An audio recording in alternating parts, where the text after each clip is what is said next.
Hey everyone, Chris Corto here. It's been a long time since I've done a market update. I really wish that I'd kept up with them over the last few years. Obviously we've had a crazy few years where we had rapidly rising house prices, where the median price in the Franklin region went from around 700,000 pre-COVID to just over $1 million sort of at the end of 2021 to beginning of 2022.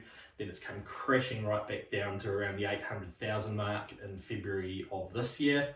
The latest REINZ statistics have come out recently and they've put the latest median price in Franklin at 940,000. So that is a little bit higher than where the median price has been, but it's still too early to say that we're seeing an increase in prices. But what we are seeing, and we have been seeing for the last several weeks, is an increase in buyer activity in the market. So what we're seeing is more and more buyers out there, more inquiry coming in on listings, better attendance at open homes and auctions and things like that, more offers coming in, more multi-offer situations happening. So we're seeing buyers coming off the sidelines, I guess, and there's a few things going on that may be leading to that. The Reserve Bank recently announced that they basically didn't see any future interest rate rises to the OCR. So they've essentially said that we're at the peak of the interest rate cycle, and obviously now the speculation's starting to turn to, okay, when might interest rates start to come down? We're starting to see that being spoken about more in the media, the fact that we might be starting to reach the bottom of the market here in Auckland, or that we're very close to it. There's also been loosening of some financial restrictions that have been in place with the banks. So you've had a loosening of loan to value ratio rules for both owner occupiers and investors. And we've also had the triple CFA rules, which have been just loosened a little bit further as well this year. On top of that, we've had building activity slow a little in terms of new builds that have been getting signed up, which again, I think has been, obviously there's been trepidation around the market and where it's heading and the cost of building and things like that, but also banks have been quite tough with their construction loans, so it's been difficult to secure that sort of finance as well. So we've got a little bit of a supply crunch maybe starting to happen. We're also seeing record levels of net migration into the country. A large number of the people that come into the country do end up settling in the Auckland region, which obviously the Franklin region is a part of.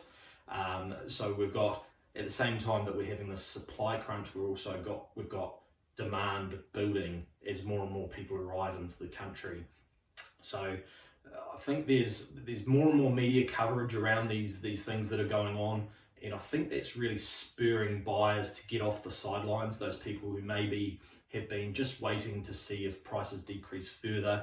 So they've been sitting on the sidelines waiting to see what happens. I think we're starting to see those people get out there and start to take action, and that's obviously what we're seeing out there at the moment.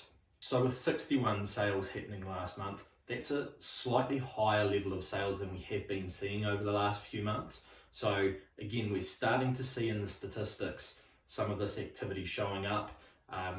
The median days to sell was 68 days, and that is basically the longest median days to sell that we've seen since pre-COVID. So that's still a reasonably long time frame, but I think we're going to start to see that come down a bit if the activity over the last few weeks is anything to go by. Not too sure what's going to happen on the median sale price front, but I think that we're not really going to see any dramatic lifts in values until we start to see the interest rates drop and affordability improve.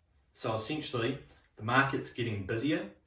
Really encourage you, if you are sitting on the sideline, umming and ahhing about whether to jump in or not as a buyer, it's probably prudent to start to think about taking action sooner rather than later, just in case things do come on the boil and get more and more active. For sellers, obviously it's been a tough couple of years just recently for sellers.